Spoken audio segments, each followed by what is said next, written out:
Justice no this. No rest, no rest. Amak dai lagi boy. Lucky boy, lucky boy. Hey hongram choli boy. Jolly fun, jolly boy. Hey hongram choli boy. Jolly fun, jolly boy. এই nopal হইছে আমি রাজপথত থাকি দেই আমি এত hockey আমার শক্তি বলবানে আমার কলেজের তো মানুষ আমি যদি সুরক্ষিত না হয় আমি যদি সুরক্ষিত না হয় একদম স্পষ্ট হচ্ছে কিছু আমার চাই রাখিব আৰু আমি ন্যায় নোপোৱা লৈকে ৰাজপথত থাকিম আৰু থাকিম নেই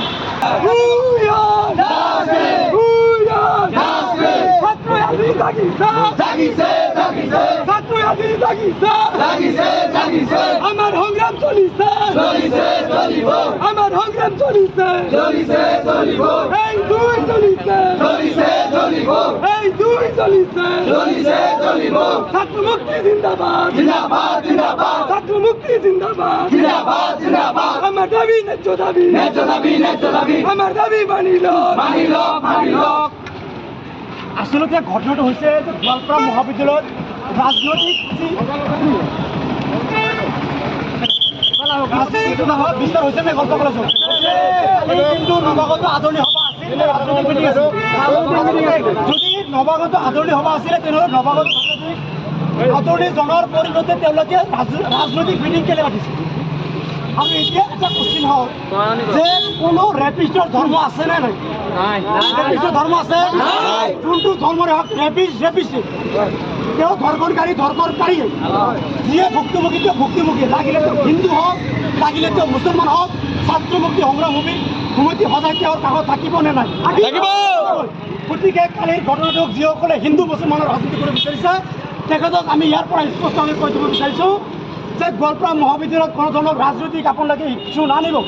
গোৱালপাৰা মহাবিদ্যালয়ত এগৰাকী ছাত্ৰীয়ে ধৰ্ষণ হৈছে গতিকে এই ছোৱালী হৈ মাত মাতক আমি আপোনালোক আছোঁ আপোনালোকে আন্দোলন কৰিছে আপোনালোকক আমিও সহযোগ কৰিছোঁ নাই কিন্তু তেওঁলোকে এই বিষয়টো সম্পূৰ্ণৰূপে বাজত কৰি তেওঁলোকে ৰাজনীতি কৰে যিহেতু সন্মুখত তেওঁলোকে ইলেকশ্যন আছে গতিকে তেওঁলোকে কি কৰে কৰক আমাৰ এটাই দাবী যিজন দোষী এই দোষী ফাঁচি নোহোৱালৈকে আমি এনেকুৱা আমাৰ আন্দোলন চলাই ৰাখিম হয় নহয় কাৰণ আমাৰ অসমত ইয়াৰ আগতে কেইবাবাৰ ধৰ্ষণ হৈছে নাৰী ধৰ্ষণ হৈছে নাই কিন্তু ধৰ্ষণ হোৱাৰ পিছত কি হয় তেওঁলোকে ধৰ্মবল বাহুবল ৰাজনৈতিক প্ৰভাৱৰ ক্ষেত্ৰত তেওঁলোকে মুকলি আকাশত ঘূৰি ফুৰে নাই আজি দেখিবলৈ পোৱা গৈছে কিছুমান বিজেপিৰ সাংসদ বিধায়কে মুকলিকৈ ৰাস্তাত ধৰণি কৰিছে নাই কৰাৰ পিছতো কিন্তু আজি মুকলি আকাশৰ তলত ঘূৰি আছে নাই গতিকে যেতিয়ালৈকে ধৰ্ষণকাৰী ফাঁচি দিয়া নহ'ব তেতিয়ালৈকে এনেকুৱা ধৰণৰ ধৰ্ষণ চলিব নাই কাৰণ তেওঁলোকে চৰকাৰে তেওঁলোকক উৎসাহিত কৰিছে ধৰ্ষণ কৰাত তেওঁলোকক অতি সোনকালে ফাঁচি দিব লাগে তেতিয়া কিন্তু এনেকুৱা ধৰণৰ ধৰ্ষণ বন্ধ হ'ব নাই গতিকে আমাৰ এই আন্দোলন কাৰ্যসূচী আমি ইয়াৰ পৰা ক্ষান্ত নহয় আমি আমাৰ আলোচনা চলাই ৰাখিম আপোনালোকে লগত আছে নাই গতিকে